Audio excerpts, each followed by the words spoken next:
Hello दोस्तों, आज के इस वीडियो में हम आपसे डिस्कस करने वाले हैं भाग से रिलेटेड कुछ क्वेश्चंस। ठीक है, ऐसे क्वेश्चन अधिकतर एग्जाम में पूछे जाते हैं और तरीके से थोड़ा जान लेते हैं भाग क्या है। ठीक है, भाग आपको सबको पता है क्या होता है। भाग इधर जो संख्या होती है उसे हम भाज्य बोलते हैं। ठीक है, उसे हम भाज्य बोलते हैं। इधर जो संख्या आती है इसको हम भाजक बोलते हैं, इसको हम भाजक बोलते हैं। ठीक है, और इसको इधर वाले को जो आता है उसे हम क्या बोलते हैं, भागफल। भागफल होता है।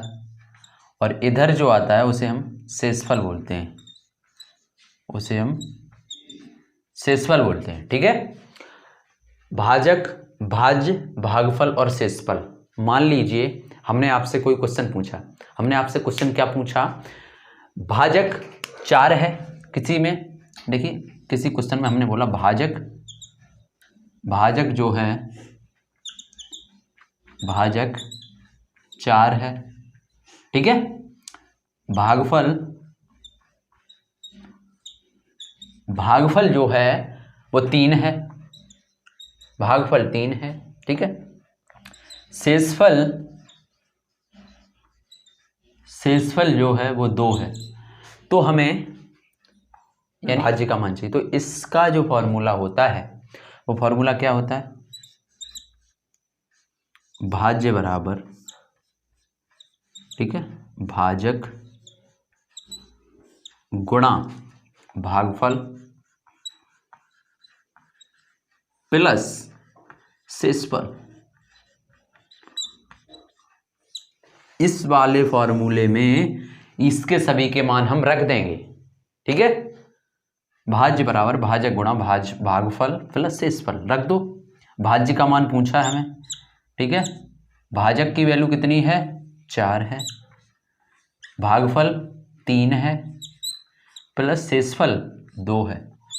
लगा दो, 4 3 12 और 2 14 हमारा आंसर आ गया। 14 हमारा आंसर आ गया। बहुत बेसिक तरीके से हमने थोड़ा समझा इसको। ठीक है, अब किसी संख्या को 35 से भाग देने पर शेषफल 25 प्राप्त होता है, उसी संख्या में 7 से भाग देने पर शेषफल कितना प्राप्त होता है। आइए, हमें भाजक दिया है।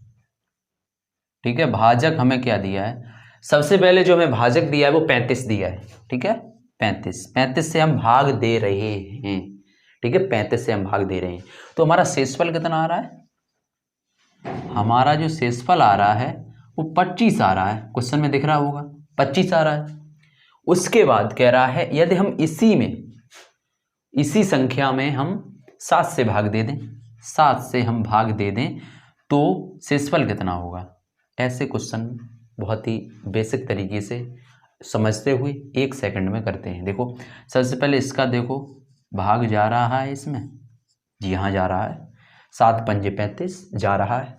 तो हम डायरेक्ट इसमें न भाग देते हुए हम इसमें भाग दे देंगे, यानी 25 में हम भाग दे देंगे, यानी 7 का।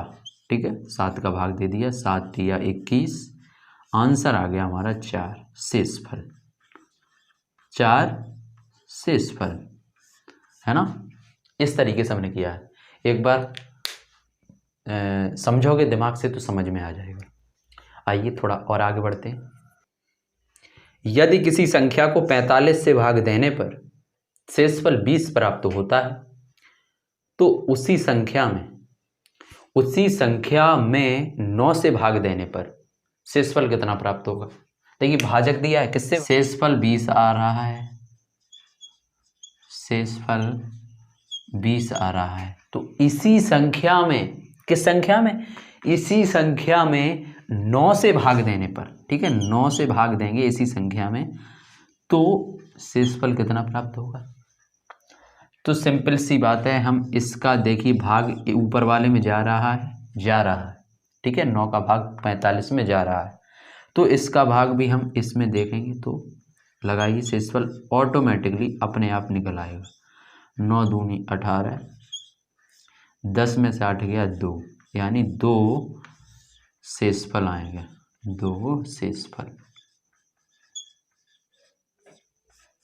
आई होप आपको ये समझ में आया होगा। ठीक है, आइए यदि किसी संख्या को 49 से भाग देने पर शेषफल 30 प्राप्त होता है, तो उसी संख्या में 7 से भाग देने पर शेषफल कितना प्राप्त होता है। देखिए भाजक क्या दिया हमें, भाजक जो दिया है हमें, जो भाजक दिया है 49 दिया है, ठीक है, भाजक हमें 49 दिया है और शेषफल कितना प्राप्त होता है, ठीक है, शेषफल जो है वो 30 प्राप्त होता है। तो इसी संख्या में हम, ठीक है, इसी संख्या में 7 से, तो देखो 7 का भाग जा रहा है कितनी बार, 7 बार जा रहा है, तो इसका भाग हम इसमें दे देंगे 7 चौक 28 और कितना बचा 2, यानी 2 हमारा शेषफल। आई होप आपको ये वीडियो अच्छी लगी होगी।